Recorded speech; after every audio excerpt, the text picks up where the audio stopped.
Well, welcome everybody to EnactusCareer Chats. Over this series of video podcasts, we will be discussing career journeys with Enactus alumni. And today I'm super excited to have as our guest PJ Mystery. PJ, welcome. Thank PJ you. is a proud alumni of Flagler College. And Yep. she is also a wonderful employee over at Unilever. So we're going to get into all of that today. Lovely to be here and lovely to meet you. And I think it's amazing what, Enactus is doing and the focus on career development and really supporting kind of this next wave of students entering the workforce. And so happy to share my experience today. I went to Flagler, work at Unilever now. It's now been 7.5 years, which is just crazy how time flies. And then I've always kind of had a bit of a side hustle, continuing to support Enactus and working on the alumni side of things. And over the last few years, that's really evolved into very specifically a hackathon that I call Action Accelerator. Joining Enactus, it's funny because basically I was at the summer orientation before you even start college. And I was sitting there with my parents during like the lunch break. And the current president of SIFE, as it was called at the time, was circling the cafeteria. And I believe she was just trying to get people involved, not even in SIFE, but just in a specific project, or, felt like it was a good moment to connect with new students. And I met her and we immediately kind of had sparks flying. And I was talking about how I love project management, event planning, and I would love to do something in that space as I joined college. And she was like, oh my goodness, have you heard about SIFE? You need to join. This is when it is. So quite honestly, from the moment I started college, I started SIFE, which then became Enactus towards the end of my college experience, and was involved with it all 4 years. I led various different projects. I was a presenter for a couple years. I was the finance manager. And it was truly a formative part of my college experience.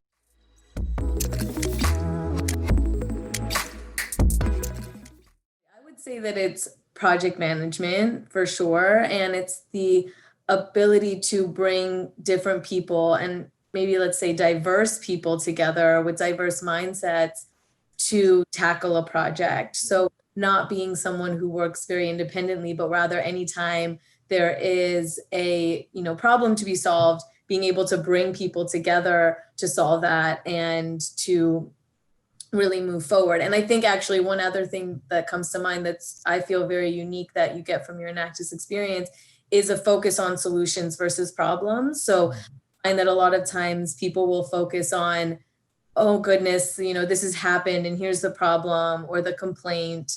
And when you have sort of that Enactus mindset, or what's trained into you, I feel is really like every time you see a problem, you should really think about what that solution is. And I think I'm very, action oriented and very much dive right into that solution because of my Enactus experience. Yeah, it's so interesting that you say that because I think I'm hearing from a lot of employers that diversity and being able to work in really diverse teams, and not just racial or Yeah. ethnic diversity, but also diversity of Yes. thought, diversity of experience. That's one of the biggest things that employers are looking for.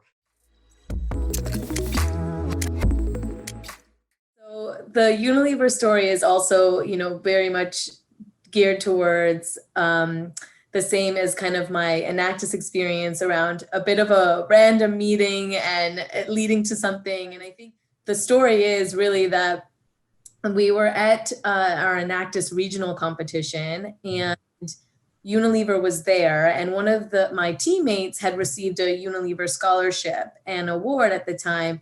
And she was talking about Unilever. And at this point, I was probably a sophomore in school, and I had no idea what Unilever was. I think today, when I say I work for Unilever, a lot of people don't know what it is. But just if you're listening and you also don't know it, they own Dove and Tresemme and various ice cream brands like Klondike and Popsicle and Magnum, and then also food brands like Knorr and Hellmann's. So I heard that for the first time when I was at the regional competition through this teammate, and was, of course, a bit interested, like, oh, wow, I didn't know there was this one company that owned all these different brands.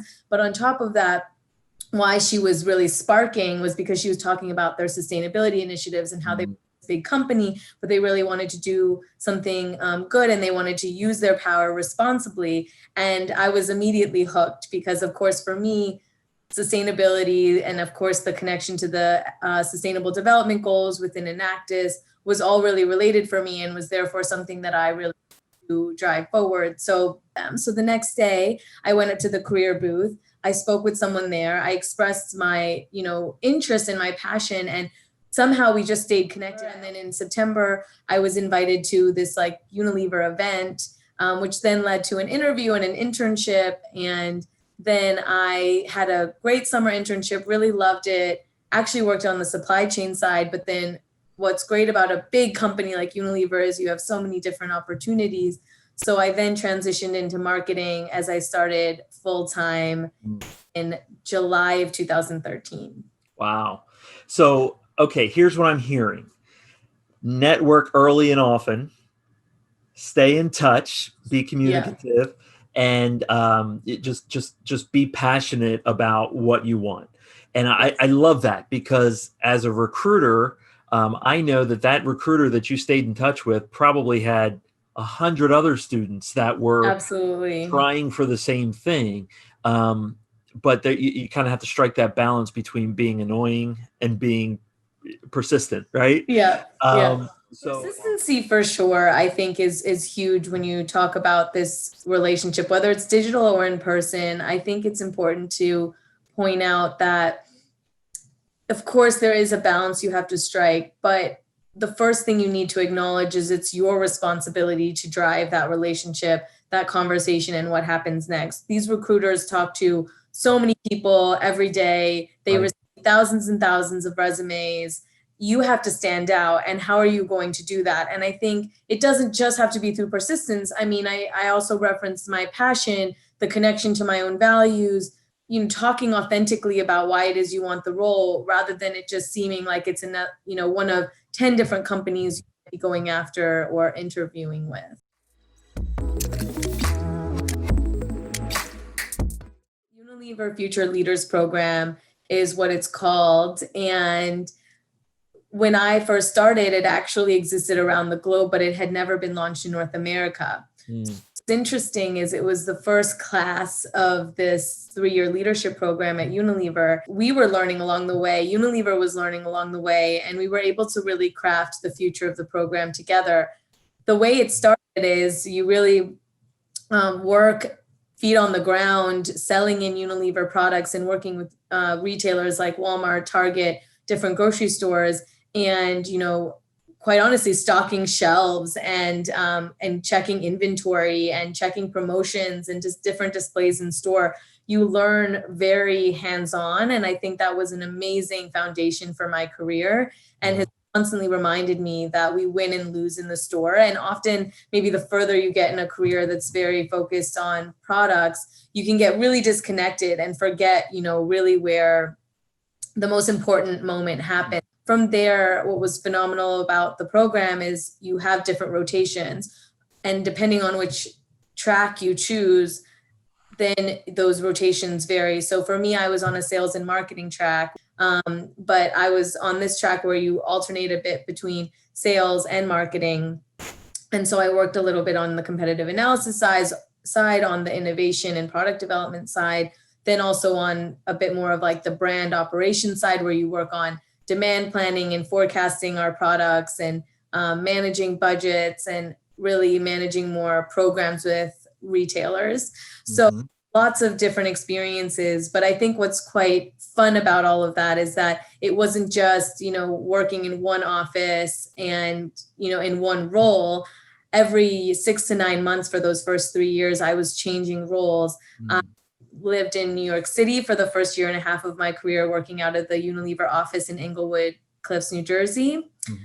Then moved to Minneapolis for 1 year, working in shopper marketing and supporting our Target customer.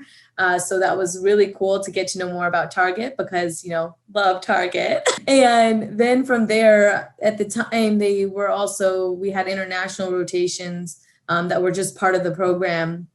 And I spent 4 months in Brazil. Mm. And that was, of course, extremely life-changing. It starts to make you realize the bigger picture beyond the United States and what it is you really want for your career. I've had friends who've had this international rotation and realized that it wasn't for them and that they're really happy, being based in the States. And I, personally for me, it was something that led me to really where I am today. So I actually then went back to New York for 2 years. And then from there, decided, okay, it was really time to commit to this international experience that I wanted to have, and was fortunate enough that Unilever was moving some jobs from London to Rotterdam in the Netherlands. And so lots of roles opened up and I was able to get one of them, and I'm working on a global brand team now. And so that's been really, really cool to see that journey and to go from really this girl who grew up in Florida, born and raised, and didn't have a network outside of Florida up until I was probably 20. And then from there to now be almost 30 and see how truly kind of global my network and my world and my opportunities are. It's very humbling. Wow, that's fantastic. And I want to point out, I think the most important thing that I heard there, and hopefully something that the students will be able to take away from this, is you started off like you had to start right in the stores, working with the brand, huffing it back and forth to different stores. And you didn't come in and start right away in that job in Rotterdam or right away, in that executive position with this or that. And I think it's so interesting that, the people who have success in their careers are often the ones that say, I want to learn from the ground up and I'm going to stack experiences to get to the point where I can then say, all right, let me apply for this position in Rotterdam. And not only is it's not a stretch thing. It's no, I'm qualified. This whole story around diversity is super interesting. And I think one of the ways that diversity has been redefined for me fairly recently was, or maybe I've always thought about it this way, but I didn't know how to articulate it, is that indeed diversity is often thought of as something that's like racial or cultural, but it's truly about starting with the problem that it is you're trying to solve, which is again, very Enactus-y. And when you start with that problem, you think about who are the right people I need around the table to solve this problem. And if you really think about that, it's never this like linear, homogeneous kind of group of people. It is different mindsets. And whether that is like people with different functional experience at Unilever. So for instance, I might be building, a roadmap for how we make our products more plant-based. Well, I can't do that as a marketeer by myself. I need research and development. I need the people who are working with our suppliers to procure our ingredients. I need the nutrition team to help me build the story for why plant-based is better. And so you bring these different people together. That in and of itself is diversity. Diversity then can also come through different years of experience. And, for me, there are moments where I have to go to my vice president and, really work with her on something because she has that broader scope and that bigger vision. And then there's times where, you need to work with someone who has fresh ideas and is new and hasn't been like kind of had someone pound them down with all the we've always done it, or exactly. This we've done that before. Yes, absolutely. So I think really diversity for me, that has what's been something that I'm just really hyper aware of. And so as I've designed the hackathon I referenced earlier with which is Action Accelerator, we designed diversity into that, where we built teams at the hackathon, which are people from both the public and private sector, from different places in the world, from different experience levels. And we bring them all together to overcome challenges that people are facing to drive the sustainable development goals forward. But I can't end without saying that I've also found that sometimes we focus too much on, our differences. And actually that one kind of epiphany I've had lately is when I first started on the global team, I was really stressed out. I'd had experiences where, people did see, me or just Americans in general as the ugly Americans. And there isn't always the most positive perception of us around the world. So I had a bit of that holding me back, but I also had okay, but I don't want to be, too ignorant. Am I going to pronounce everyone's names right when I'm working with people from different parts of the world? Will I understand their cultural context, but I don't really know what it is that they're doing, and I don't really understand, their portfolios. But somewhere along the way, I just found myself having supernatural conversations with people and realizing that I had let that go, and that I'd realized that we are more alike than we are different, and that we had so much in common, whether it was the brand that we were working on or just things like this pandemic this year. That is something that, of course, is extremely sad and challenging, but it is something that's brought a lot of people together. So I think, on one side, diversity, on another side, the recognition that we are more similar than different. So let's not let our differences divide us, and let's focus on kind of tackling the problem to be solved with the right people around the table.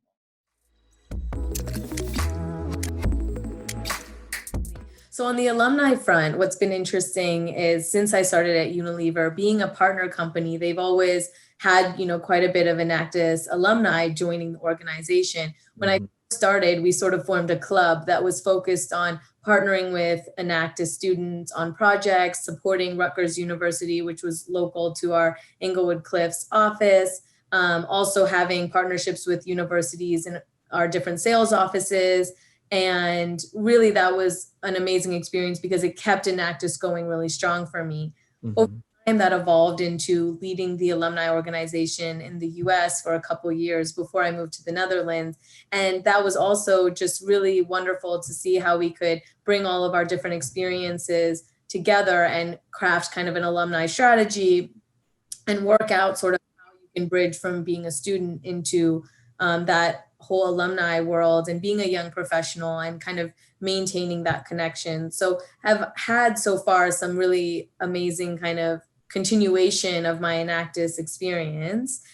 When I around the time I moved to the Netherlands and towards the end of my time in the US kind of alumni leadership, I went to One Young World, which is an organization that is really focused on young professionals who are driving the sustainable development goals forward. And, one epiphany for me there was that, of course, One Young World, Enactus, and other organizations, they do have the similar pool of people who really are passionate to drive the global goals forward. And at the time, I met with another Enactus alumnus, Bradley Heslop, a Rockstar UK alum, and he and I started to have the idea, along with a One Young World ambassador, and a couple gentlemen from the Circle of Entrepreneurs, which is another young professionals organization focused on driving the sustainable development goals more within companies and being kind of what we call intrapreneurs versus entrepreneurs. So you're working within a company versus working kind of externally. And the four of us came together and we started to craft this idea that we wanted to bring these organizations together, the audiences of these organizations, at least one moment a year. And we wanted to focus more on action versus just inspiration, because a lot of times we'd gone to different events where they were really inspiring and really engaging, but you missed that one last step where you could then turn it into action.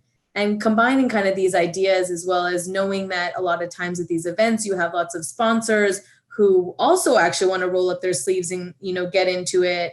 You have entrepreneurs and intrapreneurs who are trying to do their own thing for the first time, but they're not in college anymore. And they don't just have these people that can come around a table and help them brainstorm on some Post-its. So, lots of little inputs, but we crafted Action Accelerator, which we've now run for the last 3 years. The first 2 years, we did it in person at the Enactus World Cup. And this year we did it virtually for the first time. And so the first couple of years we had 60 people. This year we had 150, being able to do it virtual. So really nice to see that growth. The whole concept is really that we have 3 roles you can play at the event. And it's really geared towards alumni for Enactus, but also young professionals within One Young World, the Circle of Entrepreneurs, and any other organization of that caliber. And when you ask how students can get involved, quite honestly, it's just really keeping this in mind and knowing that your experience with Enactus does not end in college. And we really see you back at the Action Accelerator as an alum. PJ, it's been great talking with you for this short time. I really look forward to seeing what you do next and how you continue to grow. For the students out there, for our listeners, please feel free to, find PJ on LinkedIn and connect with her. She's got a very impressive connection, a network of connections there. So, and if you're interested in any opportunities at Unilever, I'll go ahead and throw up the link to the Unilever page as well. Feel free to visit the career marketplace on the Enactus US page, and you can get some more information there as well. So, PJ, any last words? No, I mean, definitely would be happy to be connected and share my experience at a more personal level. So feel free to connect with me on LinkedIn. And I think just keep doing what you guys are doing, because quite honestly, it's that hands-on work and experience. Those are the stories. That's the real stuff. A lot of people have all kinds of things on their resume. What makes Enactus students stand out is that they don't just kind of have these sort of nice fancy words on a resume, but they're doers, they're action oriented, they get out there. So just keep rocking it. Wonderful. Well, thank you, everybody, and have a great day. Yeah, thank you.